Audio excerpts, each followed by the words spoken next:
So let's talk about Comixology, comic books in general, and Amazon. Amazon, I'm not sure if you're aware of this, but they're laying off 18,000 employees. That's awful. I'm sorry for everybody there. Awful to hear. One of the harder hit areas of this is Comixology. What is Comixology? As far as I know, and I could be off on this, but as far as I know, it's the main way to consume digital comic books, which they say is the main way people are reading now. I don't know. I've never seen any digital numbers. I wish companies would release digital numbers, but they don't do that, so we have no idea how successful digital comics are. But something tells me if they're willing to run on a skeleton crew for Comixology, that's not a good sign.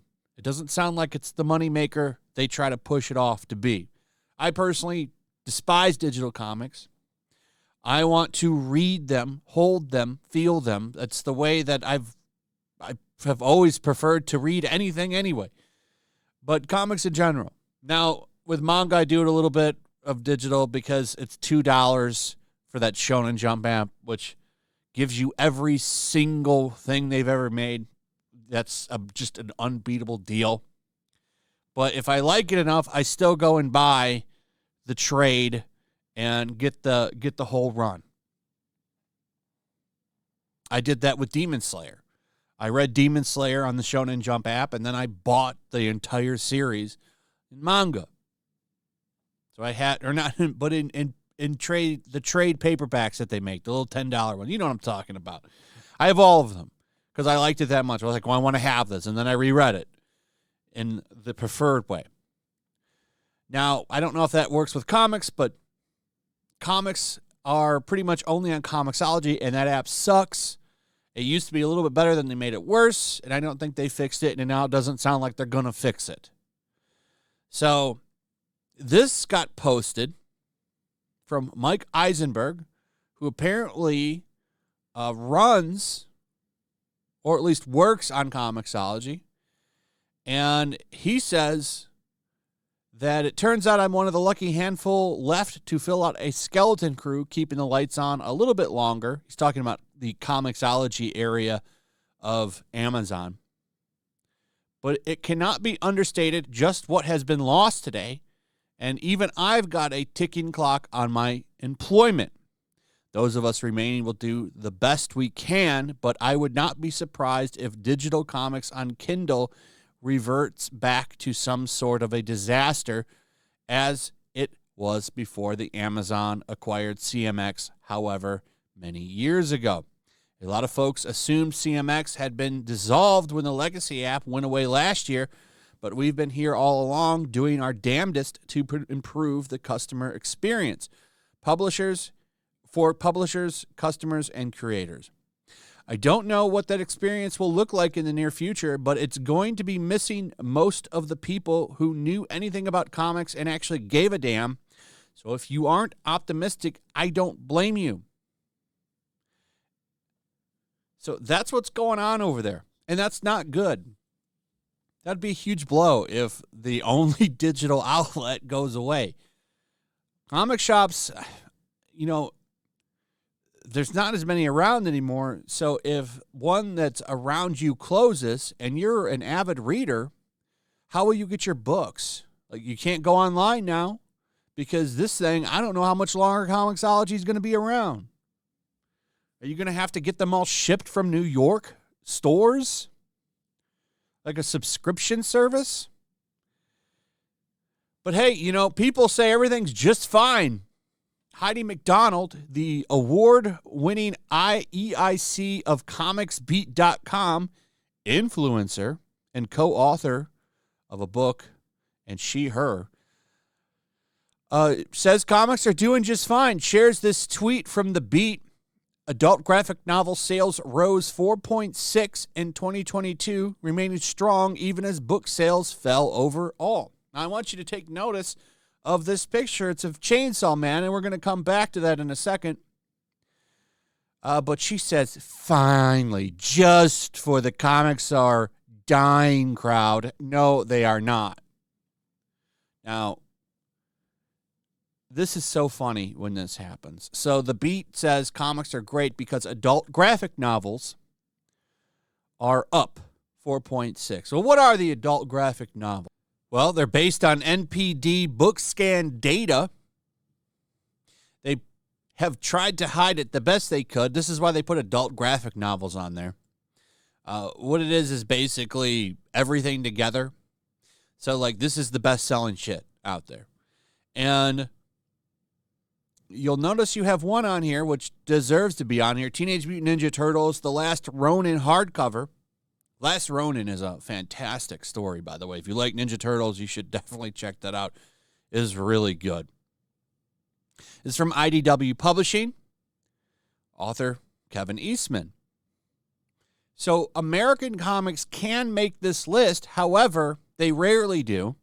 It's always Viz Media, Del Rey, Dark Horse Comics, and look what it is. It's Berserk Deluxe Volume 1. Chainsaw Man dominates the list. My Hero Academia always on there. Jujutsu Kaisen on there. It's always manga.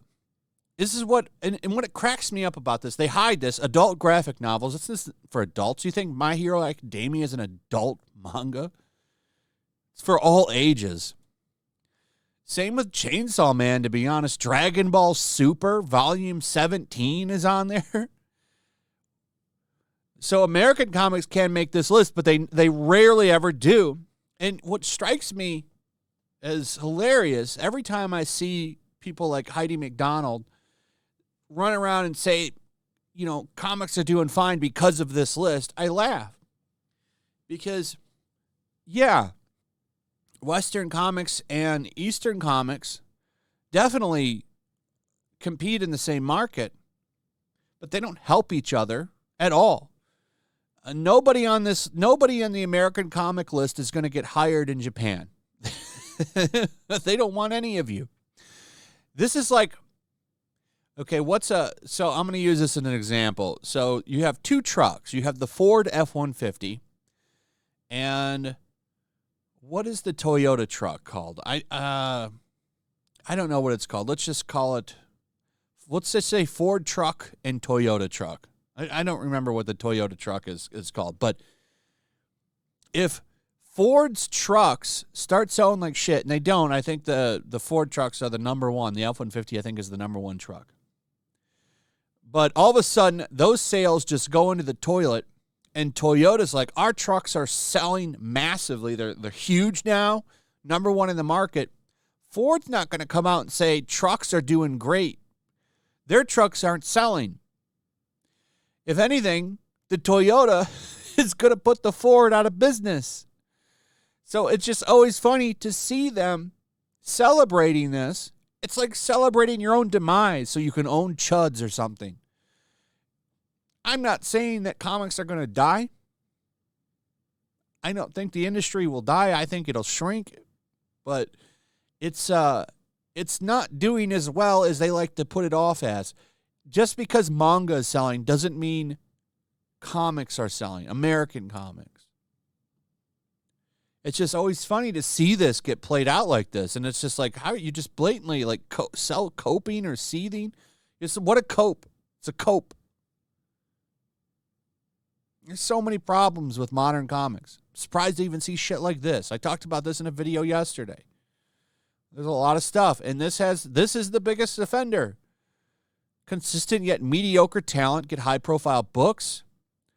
Marvel just throwing shit all over the wall. They throw all kinds of books out there that aren't good. They have a couple good books. Ghost Rider is a great book. That's an ongoing book right now. But for every Ghost Rider, there's 30 books of some SJW character nobody likes. And they need to shrink their line down and focus on quality, but they're not going to do that. Anyway, comics are in a bad space. You know, and I talk about this a lot, but I'm not happy about it. I like comics a lot.